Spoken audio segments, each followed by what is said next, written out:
All right, look, we're going to start with Quincy Jones. So he has a Netflix documentary coming up and a CBS special. And I'm pretty sure he just did the best promo of the year with one single interview. So he spoke to Vulture, and from the beginning, he goes in. So let's start with Michael Jackson. Obviously, they work closely together. They were friends. But Quincy says that Michael Jackson, quote, stole a lot of songs. He says he was as Machiavellian as they come, greedy man, very greedy, and accused him of lifting the riff from Donna Summer's State of Independence to make Billie Jean. We take this one first or what?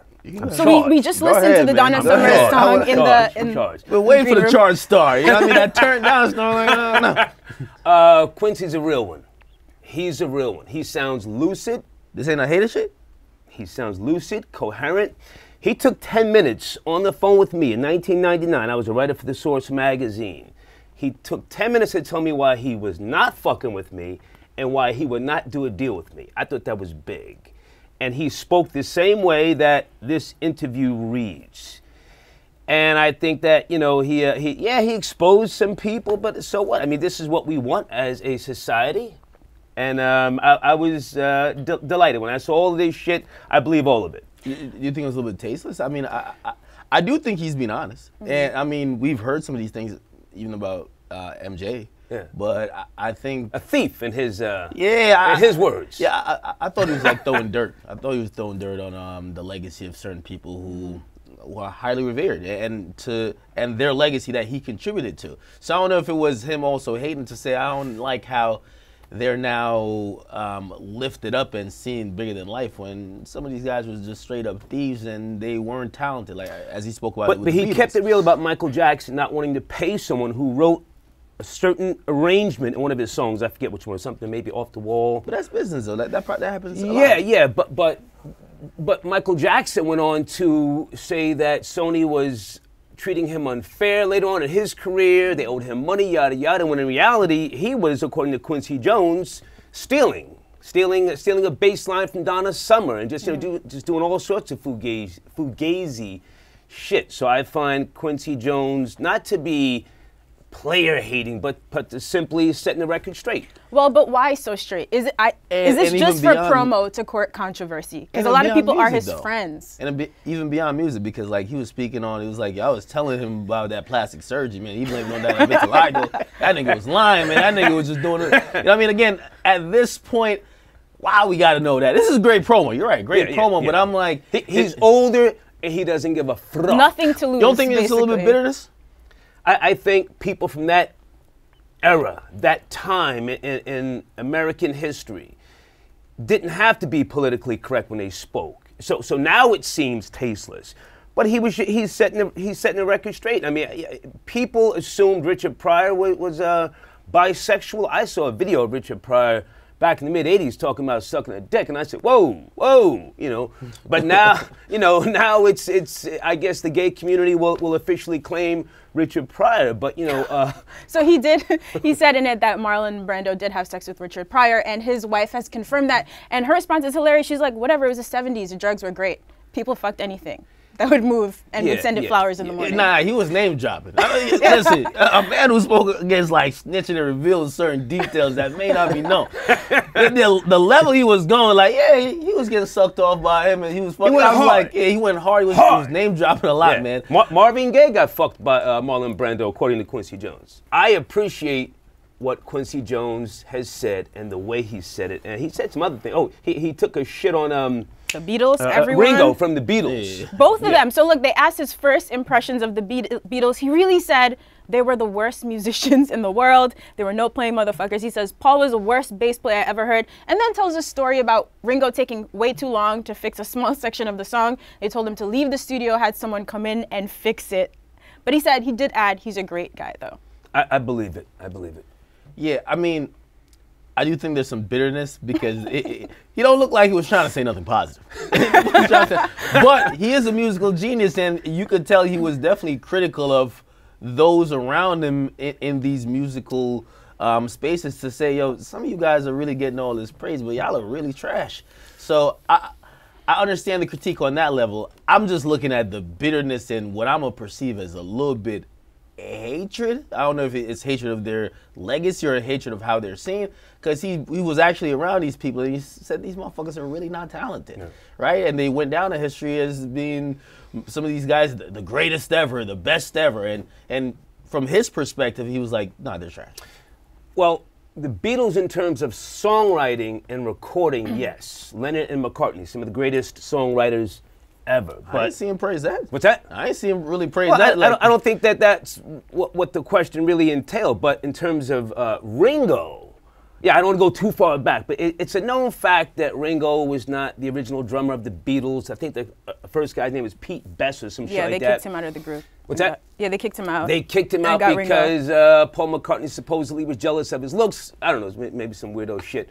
But Ringo came in, and no, he couldn't play. Everybody pretty much assumed that. But he was a character. People loved him. So I don't think Quincy Jones was just taking a shit just to take a shit. I think that Ringo wasn't a great drummer. But if we can just go back to what Quincy Jones was saying here, again, I find him to be credible. Calling Michael Jackson a thief. He said he was Machiavellian. Yeah, that's harsh. But you know what though, and just I guess in those circles when we come to or when we think about great musicians, they kind of are greedy, like in wanting all the good songs themselves, or however the hit making or hit the process. Yeah, the process is. They you kind of have to be greedy. So I don't know if are we holding this against Michael Jackson like after his death now? I mean, he's still him. Or are we now like redefining what we think of him? Like, yeah, this guy was just a thief who did whatever to stay on top, and then sold out, fucking did plastic surgery till he looked like a goddamn. I think most people also assume that the Vitiligo story was bullshit that Michael Jackson gave, but because so many of us loved his music, we overlooked that dumb shit. I mean, people made jokes, but he also says that, Michael has admitted his father abused him. He had a rough childhood. So you're saying here's the reason why it happened. He's my friend, but I'm still telling you that I always shit on him. It's just, look, good promo, because here we are, right? Do you think anybody in this that he called out or exposed need to pull up on him for the fade? Well, T-Pain pulled up on Twitter. Like, somebody got pulled up on the fade, man. Like you can't just be name dropping. Like, this was like Superhead's book. Like yo, he fucked him. Nah, it's a little bit too wild, man. Like, I could imagine if that was the thing in the 70s, might want to leave that in the 70s. Don't bring that shit in 2018. Coming from a guy who specializes in shitting on people, and myself, you find Quincy Jones to be too harsh? I mean, especially when you worked with these people, it didn't seem like you had a sour relationships with them, and you wouldn't expose it back then. Right. Fuck you exposing 30 years later. Because the doc is coming. Okay. I mean, I trust me. I hear you, but if me and you work on a show now, trust me, in 5 years, I ain't got no untoast. If I ain't speak on it tonight on Twitch, it's not going to happen. So, like, if you catch me 5 years later, what the fuck is going on with you that you're speaking about all of this now? So no 30 for 30 on Everyday Struggle? Out of here. Oh, T-Pain didn't want no smoke. You mentioned T-Pain. So yeah, T-Pain's the one who pulled up on Twitter. So look, they asked him like, what was your, who T-Pain did? No, well, I understand what he's saying. So he's like, what is the last mistake you learned from? He was like, basically the album I did in 2010 where rappers redid my songs and tributed me did not come out well. And he called out T-Pain my name. He said T-Pain, he didn't pay attention to details. Pain not having it. So he pulled up on Twitter saying, for the record, I told my managers and Quincy Jones that I didn't even want to redo this. I thought I couldn't do it justice. He put it on the managers. Exactly. You guys sort of pushed me in this direction, asked for feedback. I got no feedback. And ends when saying, to be real, it seems like Quincy Jones is just pissed off at the whole world. I still have respect for the guy. So Pain is certainly feeling away. Understandable. What you say? Like, yo, fuck you, nigga. Like, I mean, yeah, there you go. Fuck you, old nigga. Yeah, nah, but you're doing a rendition of his shit. I do think, and even the quote, I don't even know if they can see this on that screen right there. I think it exemplifies just how Quincy views music. And he views it in such a high standard, or his standard is so high that, he's looking at T-Pain doing like, yo, this is bullshit. Now, again, I've listened to it. It doesn't seem that bad, but of course, it was bad. It was bad. Okay, to you, right? I thought it was alright. It was nothing special. However, like, for example, what he said in the quote, he thinks music, especially today, which I think most people would agree with, it's just really basic and lazy, just repetitive bullshit. Yeah. And you could tell, like, he's not impressed with that type of stuff, and he thinks that's definitely some low quality shit. So, But apparently he's a fan of Bruno, Chance, and Kendrick, so there's hope. Yeah, but at the same time, you know, he came out of the whole jazz era where you had to play instruments. You had to understand chord structures, the difference between augmented and diminished chords. So he knows his shit, and he holds the record for the most Grammy Wins or nominations, like 28. More nominations. What's that? 78. 78 nominations. But now at the same 28 time, wins, yeah. 28 wins. So he knows his shit. He's not some bitter ass old nigga who never won the big one, just hating to be hating. He's sitting up there hating. He hating for a check now, man. Come on, man. This new hate with Vulture I think we're all hating for checks. We're all hating for checks. Nah, niggas on Twitter hate for free. If a younger rapper did this, we would just say it's trolling for promo, and it would be cool. Quincy just pulled one over on everybody. This was a free smoke moment. This was a free smoke moment. Yeah, I respect it. I respect it. All right, side note, we should add that they should have asked him about Migos compared to the Beatles, by the way. Oh, so no, I would have loved to hear him speak on. They should have really asked. So look, Quavo was super excited to post this Billboard headline. So they have finally tied the Beatles for the most simultaneous entries on the Billboard Hot 100. So 14 songs, 14 Migos songs are on the Billboard Hot 100 right now. 13 from Culture too. They're really inching up on the Beatles. They really might be better than them. So maybe in the next Quincy Jones interview, we can ask the next one. All right. Are we just saying that and just like moving on?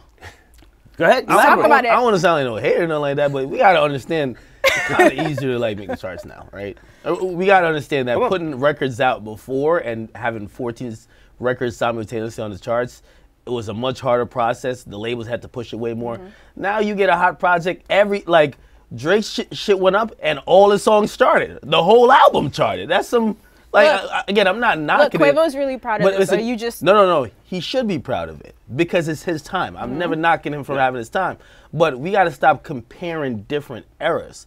It's the same thing. I don't even like when they compare LeBron and MJ. Yeah. Like, two different eras. Like, this player is built differently. Like, the game is different. Yeah. And MJ played in a whole different era where certain things wasn't important. That's important now.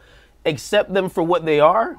They're having their moment. Fuck the Beatles. They don't need to be the new Beatles. No, for real. They don't need to be the new Beatles. They're the Migos. You get me? And again, we love to do the comparison thing. Even I love to do it because we like compare what we're seeing now to what we have seen be great. But I think some of these comparisons aren't You have to know really that I'm right. kidding, right? There's no way that I'm seriously I comparing know. the Migos to the Beatles. I know, but sometimes, you know what I mean, those People little do take it headlines, seriously, yeah. like Billboard put that headline out, like, yo, he ties the Beatles. Now, you know what I mean, Quavo's like, let me everyone's like, screenshot yo, this I knew Quavo was really snapping. I think we're so greedy as a society. Those types of comparisons are always going to continue, especially in sports, concert attendances, movies, and shit like that. It's never going to stop. I hear what you're saying, but it's never going to stop. Yeah. But the Beatles are, not the Beatles. The Migos are running shit now, man. Culture tour stars. Stop saying fuck the Beatles. You gotta cut it out, man. Ain't no Beatles fans watch the show. Yo, the Beatles fans they must be the weakest niggas on earth, man. I've been seeing the Migos get compared to the Beatles for at least 3 years. Actually, people have just been saying the Migos are better than the Beatles. They just roll over and take it. All right, Beatles fans are a little older. I think they have other things to do. Most of them are dead. Okay, all right.